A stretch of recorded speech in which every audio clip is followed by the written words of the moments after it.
क्या आप जानते हैं कि दिल्ली के बीचों बीच एक ऐसी जगह है जिसे देखकर आपको लगेगा कि ये कोई पुरानी इमारत है, लेकिन असल में ये एक बहुत बड़ा साइंटिफिक इंस्ट्रूमेंट है। और सबसे इंटरेस्टिंग बात ये, इसे आज से लगभग 300 साल पहले बनाया गया था, जब हमारे पास आज जैसे मॉडर्न टेलीस्कोप और कंप्यूटर्स तक नहीं थे। मैं बात कर रही हूँ दिल्ली के जंतर मंतर की। आज हम जंतर मंतर की सिर्फ हिस्ट्री नहीं जानेंगे, बल्कि समझेंगे कि इसके पीछे कौन सी साइंस थी और यह जगह दिल्ली के इतिहास में इतनी इम्पोर्टेंट क्यों है।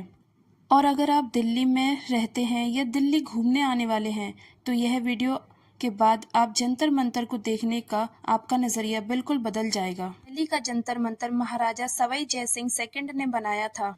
जय सिंह सेकंड सिर्फ एक राजा नहीं थे, बल्कि एस्ट्रोनॉमी और मैथमेटिक्स में भी उनकी काफ़ी रुचि थी। 18वीं सेंचुरी में एस्ट्रोनॉमिकल कैलकुलेशंस के लिए एक्यूरेट इन्फॉर्मेशन बहुत ज़रूरी थी। सूर्य की पोजीशन, समय, ग्रहों और स्टार्स की मूवमेंट जैसी चीज़ों को समझने के लिए उस समय एस्ट्रोनॉमिकल टेबल्स और इंस्ट्रूमेंट्स का इस्तेमाल किया जाता था। इसी ज़रूरत को ध्यान में रखते हुए जय सिंह सेकंड ने भारत में कई एस्ट्रोनॉमिकल ऑब्जर्वेशन बनवाई। इसमें दिल्ली के अलावा जयपुर, उज्जैन, मथुरा और वाराणसी भी शामिल थे। दिल्ली का जंतर मंतर लगभग 1724 में बनाया गया था। अब सबसे इंटरेस्टिंग हिस्सा, जंतर मंतर में आपको कई बड़ी बड़ी ज्योमेट्रिक स्ट्रक्चर्स दिखाई देती हैं। पहली नज़र में ये स्ट्रक्चर्स किसी मॉडर्न बिल्डिंग जैसी नहीं लगती, लेकिन असल में ये एक एस्ट्रोनॉमिकल इंस्ट्रूमेंट्स थीं।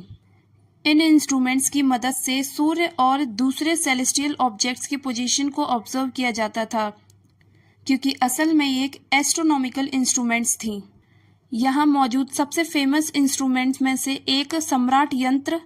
यह एक बहुत बड़ी ट्रायंगुलर स्ट्रक्चर है। इसके साथ बनी ग्रेजुएटेड स्केल्स और दूसरे पार्ट्स की मदद से सूर्य की पोजीशन के आधार पर समय और एस्ट्रोनॉमिकल मेजरमेंट्स निकाले जा सकते थे। यानी जिस चीज़ के लिए आज हम अपनी वॉच या स्मार्टफोन देखते हैं, उसके पीछे कभी ऐसे विशाल इंस्ट्रूमेंट्स का इस्तेमाल होता था।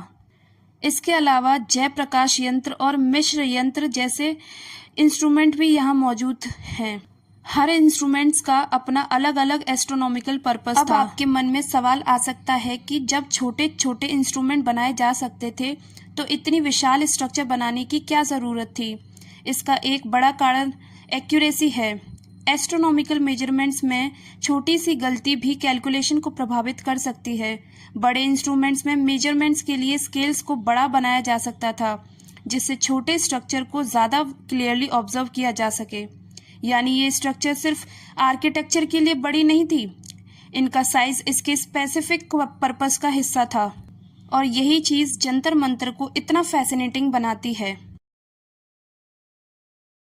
एक और इंटरेस्टिंग फैक्ट है कि जंतर मंतर सिर्फ दिल्ली में नहीं है।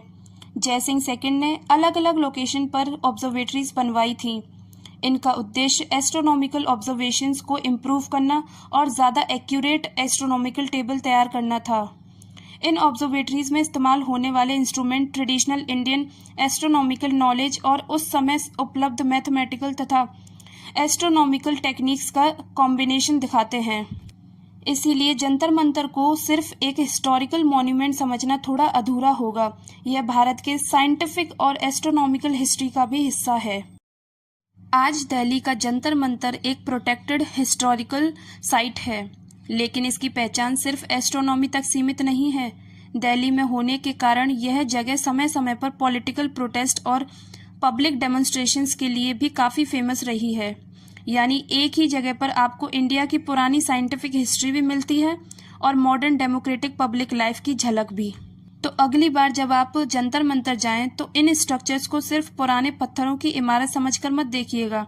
याद रखिए, करीब 300 साल पहले इन्हीं स्ट्रक्चर की मदद से लोग आसमान, समय और सेलेस्टियल मूवमेंट को समझने की कोशिश कर रहे थे। और शायद यही जंतर मंतर की सबसे बड़ी खास बात है। ये सिर्फ दिल्ली की एक पुरानी इमारत नहीं, बल्कि उस दौर की साइंटिफिक क्यूरियोसिटी की कहानी है। अगर आपको ऐसे हिस्टोरिकल प्लेसेस की स्टोरीज पसंद हैं, तो वीडियो को लाइक कीजिए और चैनल को सब्सक्राइब करना मत भूलिएगा। Thank you.